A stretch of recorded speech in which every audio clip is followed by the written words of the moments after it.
Hi everybody, this is Mikel Weisser, Political Director of Safer Arizona, and we're here to bring you another legislative update on the new legalization draft. Now, since we last spoke to you, there's been some changes, so we wanted to keep you up to date. If you want to keep track of the overall process, you should look at our Safer Arizona YouTube channel, or you can go to our website, saferarizona.com. One of the big pieces of news that's coming out right now is we've had an update on the polling issue when it comes to personal grow. Many of you understand that people behind MPP and MPP himself had made a big point of taking a poll to see if personal grow was going to be a deal breaker when it comes to the upcoming vote. Early indications had suggested that it was going to be a problem. When MPP got a couple of questions added onto somebody else's polling for the state of Arizona, it suggested that there would be a significant impact if home grow was added into the ballot measure. With that concern, Rob Campion himself from the top of MPP made sure that there's going to be a new poll taken. It's going on right now, so be sure if you get a call to tell the people that you want to have home grow in Arizona. Now, next thing we want to talk about is changes in the existing ballot measure. Since we last spoke to you, our representative Tom Dean, council, has sent in recommendations to MPP. They've gotten back to the local chair, and I had a meeting this week with MPP. Here's some of the things that have been changed. Keep in mind, what's good about this ballot measure is it provides for personal grow up to 12 plants per household. Only plants in flowering state count as plants. As well, there's protections for DUI.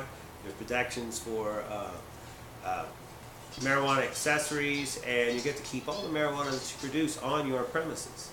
Things that aren't so good originally is there had been a shift of the licensing from the Department of Health to the Department of Gaming. That's now out of here. It's going to cause too much trouble. They're going to keep the licensing in the Department of Health. The new adult use licensing will go through the same sort of channels, so there'll have to be special provisions written. This will delay implementation, but it should be less than 1 year. We had asked them to exclude adult learning facilities such as colleges and beauty schools, trade schools, that sort of thing. Currently, MPP is not prepared to make any changes in the language, though they did point out that there is a test of the AMMA going on at the Arizona Supreme Court to see if a patient should be protected to use his medical marijuana while on campus. I hope to see how that's going to happen by May. There is going to be some explicit language as to what the price of the limited cultivation license is.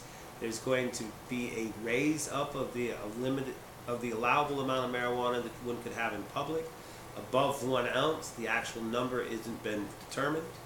There is some positive signs for our request that any discrimination against marijuana in housing be explicitly written in the lease, and that's likely to happen.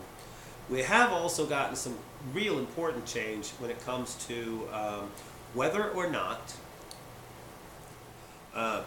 there would be listed penalties for possession of marijuana greater than 1 ounce or distribution of marijuana, sales. There is not going to be increased protection for people who are trying to sell marijuana without a license. If you want to sell marijuana under this new law, get a license. There's plenty of business opportunities. However, we are going to get some clear language about what happens when a person possesses marijuana.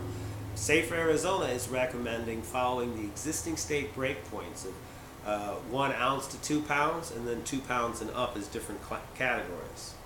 Next, there is some positive action being taken when it comes to the powers that local cities will have when it comes to zoning, especially in transportation. The proposed delay until January of 2019 has now been revised to 12 months after the legalization, so by the end of November in 2017. They haven't completed the spending formula, though the bulk of the money that's being talked about is headed for education and public health. I am still recommending law enforcement. Those guys are going to need to do something for all the money they're not making. There are going to be protections so you won't face local jail time as opposed to state laws. There'll be protections or their consideration of how to word protections for case expungement. One of the things that people had talked about as a concern was whether or not commingling would count as multiple possession. MPP has reviewed the law and they feel that there's current protections for that right now. Hopefully won't have to see that tested. And then the most important development of this negotiation comes to parents, parenting rights and discrimination by government agencies.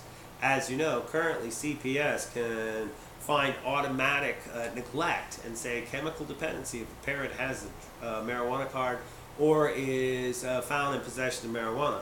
We are calling for the inclusion of language that says custody shall not be disturbed. MPP is very supportive of this. We don't know exactly how that language is going to be written, but it's coming out really soon.